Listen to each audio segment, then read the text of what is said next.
What is going on, guys? Welcome back to the channel, man. You guys know what it is. It's Kevin, man. Okay, so anyways, this is video you guys want me to check out. This is Edwin Valero. Hope I said that right, man. You guys told me if I check out Manny Pacquiao that Kevin, you probably check like this guy, because you know this guy was an up-and-coming fighter, one of the greatest, and something happened to him along the line. So this video is called A Mysterious Fighter with Evil Intentions. I'm like, what does that supposed to mean? The guy do something bad that he's like went to jail, he killed someone, I don't know.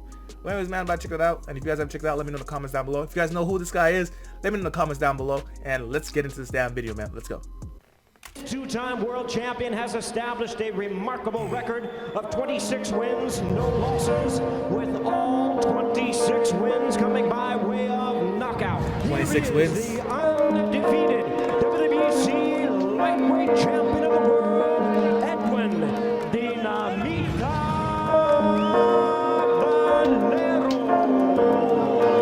Edwin Valero.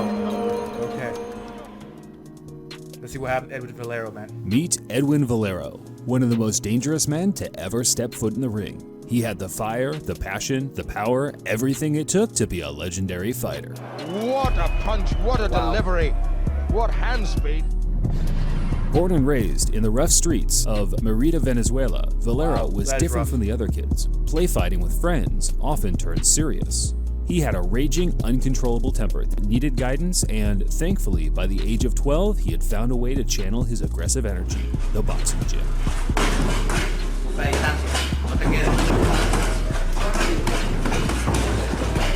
Valero's intensity, punching power, and abnormal stamina had some of the most highly regarded boxing trainers in Venezuela left completely breathless and overly excited about what this young man could do in the ring.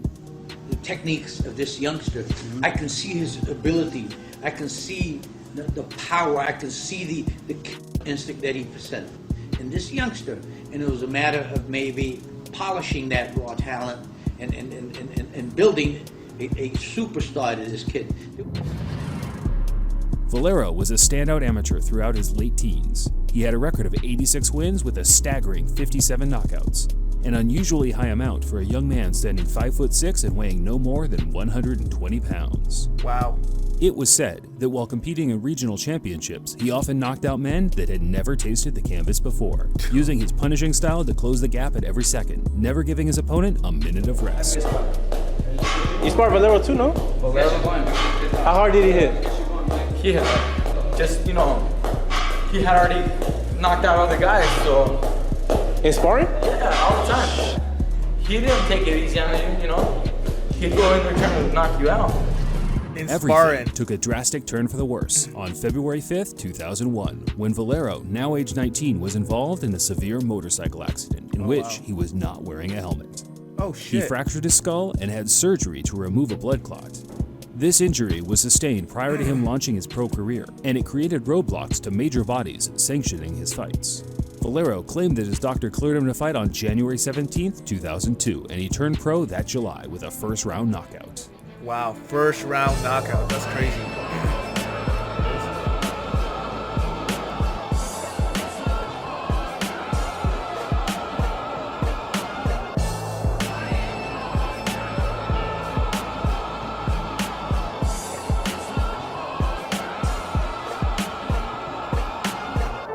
Oh wow.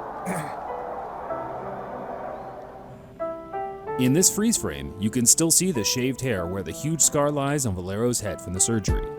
A man with such injury should clearly not be allowed to fight, but that didn't stop Valero from obliterating his next 17 opponents all in the first round. First round. Hey, you guys hear this, man? First round knockouts.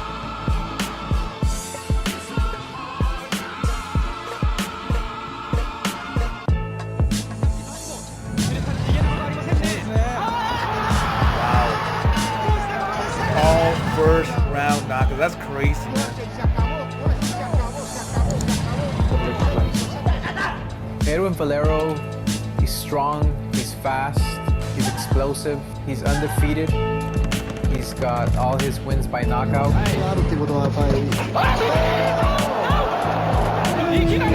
Because he's the best prospect to come out of Venezuela in 30 years.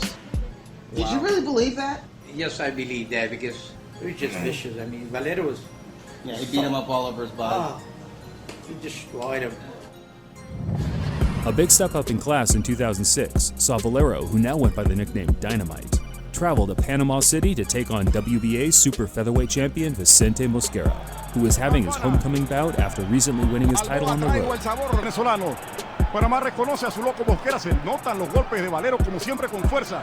Por ahí intenta avanzar Mosquera, debe tratar de no descuidarse.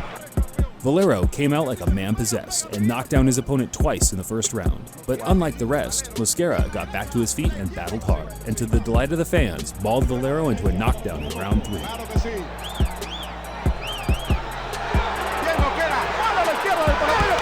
Oh shit.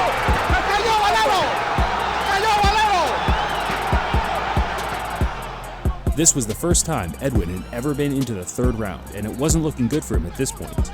But he bounced back like a true champion and punished the Panamanian, landing big right hands after big right hands. And finally, in round 10, he got the stoppage that he worked so hard for. Crece la posibilidad de Valero que sigue conectando con ambas manos.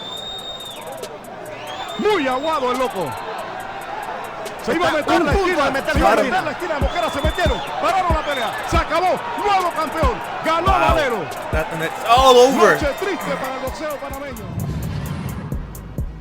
Valero, now featherweight champion with a record of 20-0 with 20 KOs, was regarded as one of the most dangerous men in boxing. He caught the eye of superstar trainer Freddie Roach, who called him over to share a few sparring sessions with the rising pound-for-pound star Manny Pacquiao. There was no footage of the contests, but it's easy to imagine they were very competitive and explosive to watch. At the time, Pacquiao's biggest rival was Mexican super featherweight champion Eric Morales, who held a victory over the Filipino a year prior. His team also called up Valero for a bit of sparring, and this time it was filmed, showing Valero beat him down, breaking his nose in the process. You can see the improvement, you can see the talent, you can see his boxing ability. Whenever he knocked out an opponent, he was always thinking. And Valero came back to the corner, he said, Joe, come on, knock him out. I said, just go out there. It's not just play with him. Well, you know what, Doug? He went out there and he tagged him.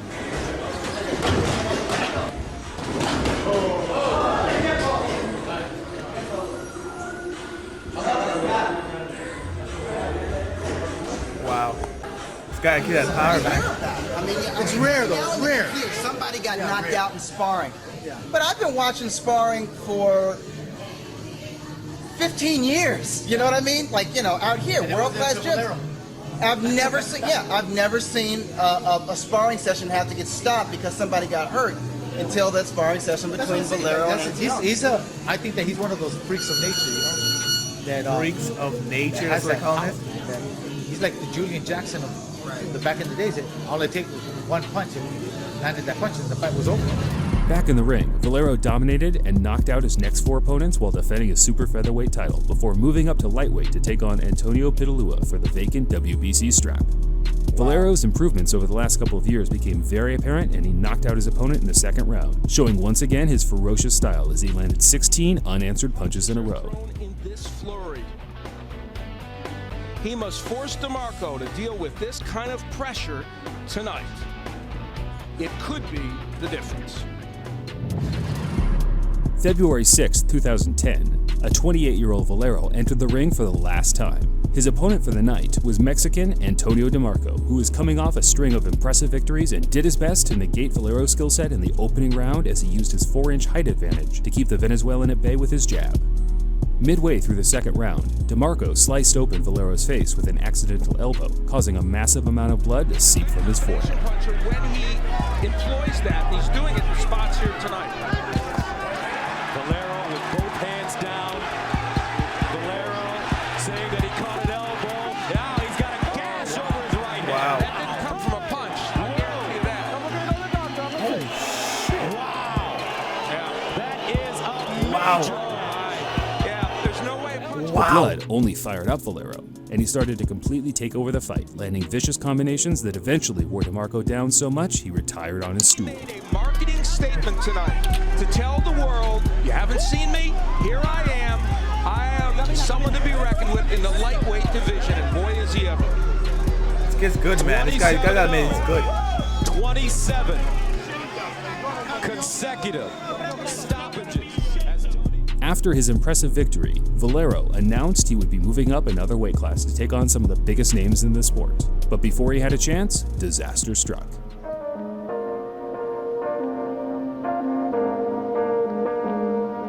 Former lightweight boxing champion Edwin Valero has been arrested for allegedly his wife. The 28-year-old is a household name in Venezuela, and police have said he was arrested after they found the body of his wife in a hotel where the couple was staying. Valero was arrested after police found the body of his 20-year-old wife, Jennifer Vieira, bearing 3 wounds in a hotel room in Valencia. Really? Valero allegedly had told hotel security personnel that he'd committed the crime. No, the police official said that Valero used his own clothes to himself in his jail cell early this morning. No, what? Why would you do that, man? You have such a great boxing career, man. You go... Why? Why would you do that? Like, why? Why would you go kill your wife, man? Like, seriously, I don't know. I don't know, man. That's just messed up, man. Like, just leave her. You got so much... Watch it.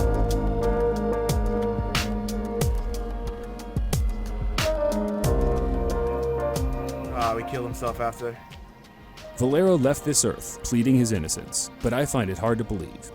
After all, he should have been convicted on multiple occasions for assault charges on his wife. His cherished position in his nation of Venezuela gave him a pass time and time again. He was friends with the president and could do no wrong in the eyes of the public, but his vicious ways caught up with him eventually, and he took it a step too far, destroying the lives of his wife's family and leaving them with no justice as he took the easy way out just a few days later. Wow. Or did he? Well, you know, at first I don't believe that he'll do that for himself. I called his manager, who happened to be Jose Castillo. I asked him and verified him to him, and then he said, yeah, he did it. But, you know, according to him, he didn't do it. They killed him. Okay. So at the end there, man, they're saying that someone killed him in jail. He didn't kill himself. So was this all a big setup, man, at the end? I don't know, man. But let's rewind a bit, man. You guys gotta admit, man, Valero, man, this kid got some boxing skills, man. This kid has some power. I saw at the end there when he met Manny Pacquiao, or whatever, Freddie Roach approached him about a fight with Manny Pacquiao, because Manny Pacquiao was up and coming at the time. I would have loved to see the fight between Valero and Manny Pacquiao, man, because these two seem so vicious, man. Their fighting styles, they just come at you. And plus, the thing about it, the way they both grew up, man, they like super poor. Like, Valero grew up in the streets of Venezuela, man. Venezuela is pretty bad. Pacquiao grew up super poor. Everyone knows the story about Pacquiao, man. But that fight between these two, because they're both fighting for something. They have a strong cause that they're fighting for, because they know how, like, yo, I started like with nothing, and this boxing honestly brought me somewhere. Something that I enjoy doing. Something I love fighting. They love fighting. Like Manny Pacquiao, like just in an interview recently with Keith Thurman, he said he loves fighting. He has a that's his passion. So Valero, that's obviously his passion too, man, or was his passion, I should say, because he's gone. He's not on this earth no more. But man, that would have been a badass fight, man. That would have been a good fight to watch. Comment down below if you guys agree with me, man, because I think that would have been a sick fight. But anyways, man, if you guys made it to the end of the video, man, hit that subscribe button down below, man. Give me that thumbs up. Turn that post notification bells on, and I'll catch you guys next, alright? Peace.